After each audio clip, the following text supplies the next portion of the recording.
Bismillahirrahmanirrahim. Assalamualaikum warahmatullahi wabarakatuh. Selamat datang di channel Kisukir. Salam sejahtera buat semuanya. Terima kasih yang sudah mengeklik video ini. Semoga teman-teman tetap dalam kesehatan penuh, dimudahkan dalam segala urusan dan aktivitasnya, dimurahkan, dilancarkan rezekinya. Amin. Pada kesempatan kali ini kembali saya ingin berbagi mengenai motivasi Primbon Jawa. Tentunya di dalam isi video ini tidak mengurangi kepercayaan dan keyakinan teman-teman terhadap Allah. Ambil sisi positifnya dan buang seluruh hal-hal negatifnya. Kembali ke individu seseorang tentang penilaian di dalam isi video ini nantinya. Jadi sekali lagi biar tidak ada gagal paham tentang ilmu titen, teman-teman silahkan seperti apa punya penilaian dan seperti apa punya ilmu primbon ini. Dan saya mengucapkan terima kasih banyak buat yang selalu setia dan berpartisipasi menonton video saya. Kembali bahwa saya sendiri adalah manusia biasa. Saya bukan orang pinter, bukan ustadz, bukan dukun, dan bukan paranormal. Tapi saya coba berbagi mengenai pengetahuan saya yang saya pelajari hanya sedikit sekaligus untuk dokumentasi saya pribadi. Kalau memang ada yang bermanfaat buat orang lain, silakan ambil sisi positifnya. Tema yang ingin saya sampaikan di sini adalah 12 tanaman pembawa sial jika ditanam di depan rumah kita. Buktikan. Jadi ada 12 tanaman di mana tanaman ini bisa menghalangi energi positif masuk ke dalam rumah kita atau menghalangi rezeki yang ingin masuk di rumah kita. Juga bisa membawa sial, tentunya tentang ketentraman, kedamaian, dan kebahagiaan rumah yang dihuni teman-teman semuanya. Tentu ada beberapa yang ingin saya ambil secara logika dan sekaligus secara kekuatan energi alam, bahwa memang ini tidak selayaknya harus tidak ditanam di depan rumah. Tapi kalau, saya pakai bahasa kalau, teman-teman punya pekarangan luas atau kebun yang luas, maka lebih baiknya tanaman ini ditanam di kebun teman-teman semua yang luas atau pekarangan yang luas. Karena ini akan menghambat sesuatu yang ingin masuk, hal-hal positif tentang rezeki, keberuntungan atau ketentraman dalam rumah panjenengan sedoyo. Yang pertama yang ingin saya sampaikan mengenai 12 tanaman pembawa sial jika ditanam di depan rumah panjenengan. Ada pohon beringin. Di sini sudah jelas barang pasti, secara logika kita tahu bahwa pohon beringin kalau ditanam di depan rumah kita, ini selain mengundang energi negatif atau identik dengan hal-hal mistis, ini juga akarnya sangat berbahaya buat tembok rumah kita. Maka ini tidak bagus dan bisa membawa sial jika ditanam di depan rumah kita. Dan pohon beringin ini identik juga dengan makhluk astral, bahwa ini sangat disenangi sekali pohon beringin dengan energi-energi negatif. Ya, saya bilang kalau makhluk astral itu enggak jahil. Kalau jahil yang mau lewat depan rumah kita itu sangat merugikan orang. Maka langkah baiknya, kalau saya bilang pakai bahasa kalau tadi, ada yang punya pekarangan luas atau yang kebun yang luas, lebih baik ditanam di kebun panjenengan sedoyo. Yang selanjutnya adalah pohon aren. Pohon aren jika di depan rumah pun ini akan membawa sial atau petaka bagi yang punya rumah. Tentu pohon aren ini sendiri juga identik dengan makhluk-makhluk yang sangat tidak kita sukai, seperti genderuwo atau pocong.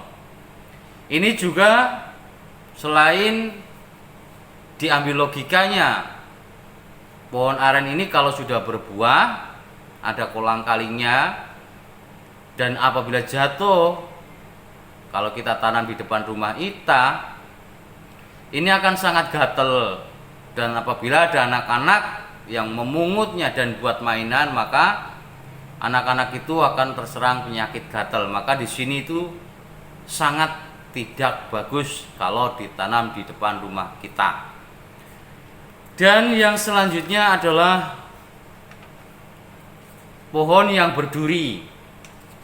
Pohon yang berduri itu seperti kaktus atau yang lain seperti kembang mawar juga berduri. Ini juga mempunyai pemecah energi positif yang ingin masuk ke rumah kita. Tentu ini sebagai penghalang rezeki positif, tentu seperti rezeki atau yang lain-lain. Ini bisa menjadi satu penghalang kalau ditanam di depan rumah kita.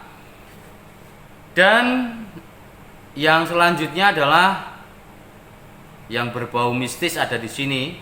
Tanaman yang tidak boleh ditanam di depan rumah kita, bunga kamboja. Ini juga sangat tidak baik kalau ditanam di depan rumah kita. Karena apa?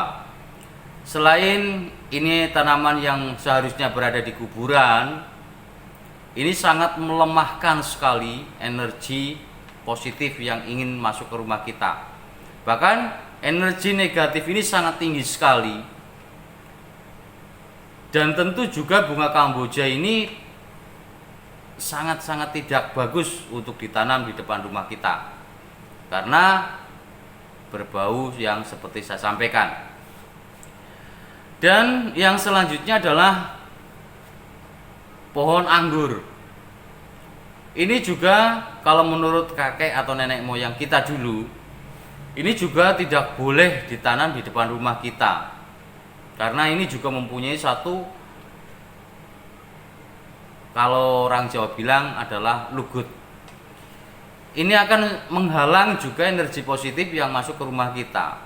Bahkan pohon anggur ini menurut kakek nenek moyang kita betul-betul tidak diperbolehkan untuk ditanam di depan rumah kita. Lebih bagusnya kalau ditanam di kebun atau di pekarangan yang saya sebutkan di awal.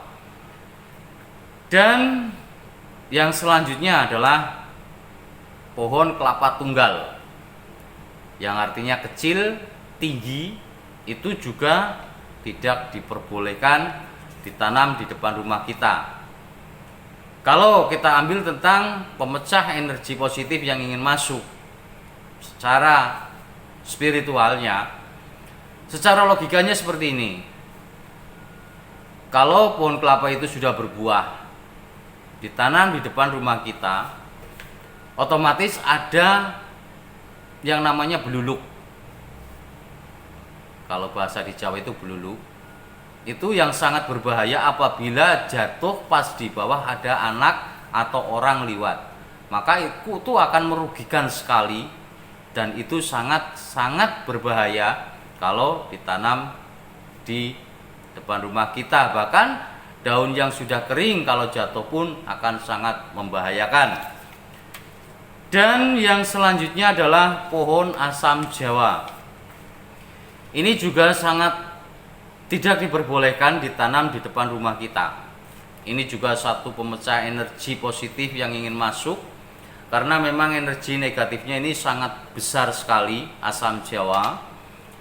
Selain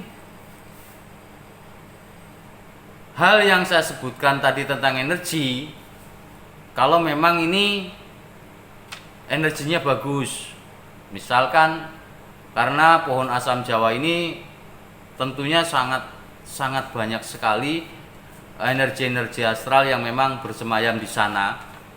Maka kalau memang makhluk itu baik nggak apa-apa. Kalau makhluk itu menyakiti atau mengganggu, ini juga sangat tidak diperbolehkan.